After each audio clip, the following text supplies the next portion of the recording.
Joining us, the man Shane Carwin. Man, how's it going this morning? It's going great out here in Portland. Getting ready for UFC 102 this Saturday, featuring Nogueira versus Couture. Very cool. What do you think about? We had Couture on the show a while back, saying how he's never going to fight in the UFC again, and then like a month later, he's re-signed with the UFC. Is there a lot of drama like that behind the scene with you guys? I don't have that drama, thank God. But I think he was trying to explore some other options, and then came back and just realized that the UFC is the NFL of mixed martial arts. That is true. I will give it that. It is definitely the pinnacle there for sure. Speaking of the pinnacle, right now a lot of people look at Brock Lesnar as the dude. You know, he's the dude. Like a lot of people after his last fight were saying, who could face him? Like they're gonna have to create some sort of monster to go up against him, and you have been deemed the guy that's got what it takes to go up against Brock Lesnar. How's that feel? Oh, I'm excited. When they called me and offered me the opportunity, I jumped on it, and this is a great opportunity for me, and just to get out there. One of my goals was to make it in the UFC, and then after I did that, the next goal obviously becomes to win a championship. Very cool. Do you think that, obviously you're not going to take the fight if you don't think you have a good shot to win the fight. What do you think the fight's going to go like? You've never had a fight go beyond the first half of the first round. Like, how do you think this fight's going to go?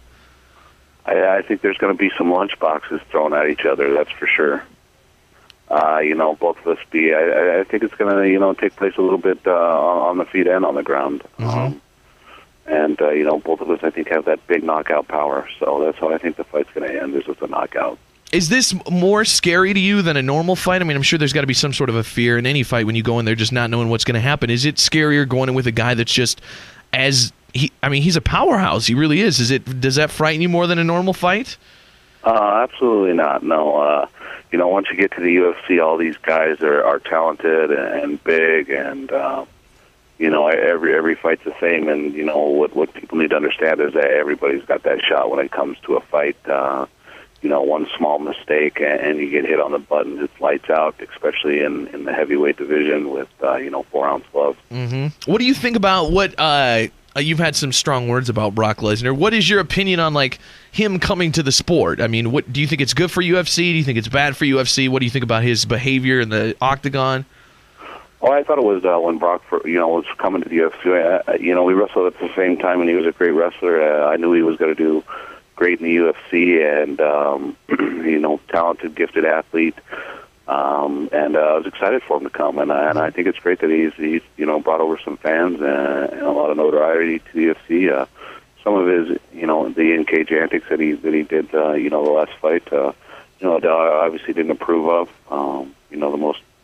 The obvious one to me is the disrespect towards Frank after the fight. Yeah. But, beyond that, maybe he's corrected it now.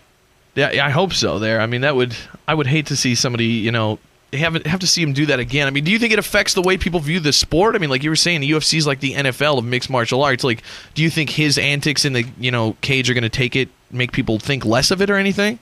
Well, that's why I came out and so what I did is, these guys that I train with in mixed martial arts, they're some of the most humble, most respected guys that I've ever been around. They're very respectful and beyond any other athletes. And this is a true sport. And with those antics, I just don't think need to be a part of it. And people need to to recognize this as like an NFL or NBA or anything like that. And with that perception, this isn't just a knuckle brawling, beer bashing brawl out there. It's actually, talented athletes that are gifted in martial arts that are going in and fighting, and obviously a sport that everybody can relate to. Mm-hmm.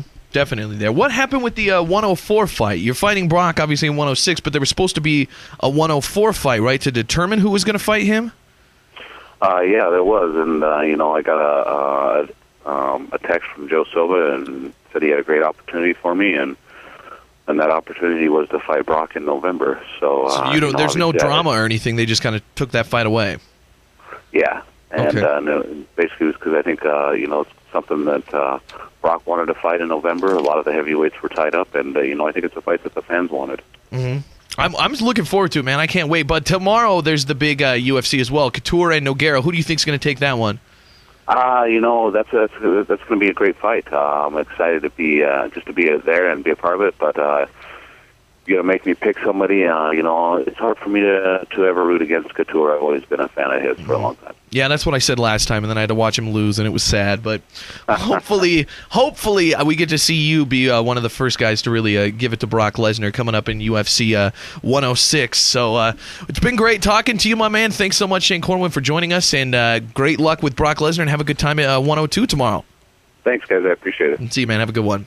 Okay, take care. The Big J Show. Weekday mornings from 6 till 10 on Billings' #1 hit music station, Hot 101.9.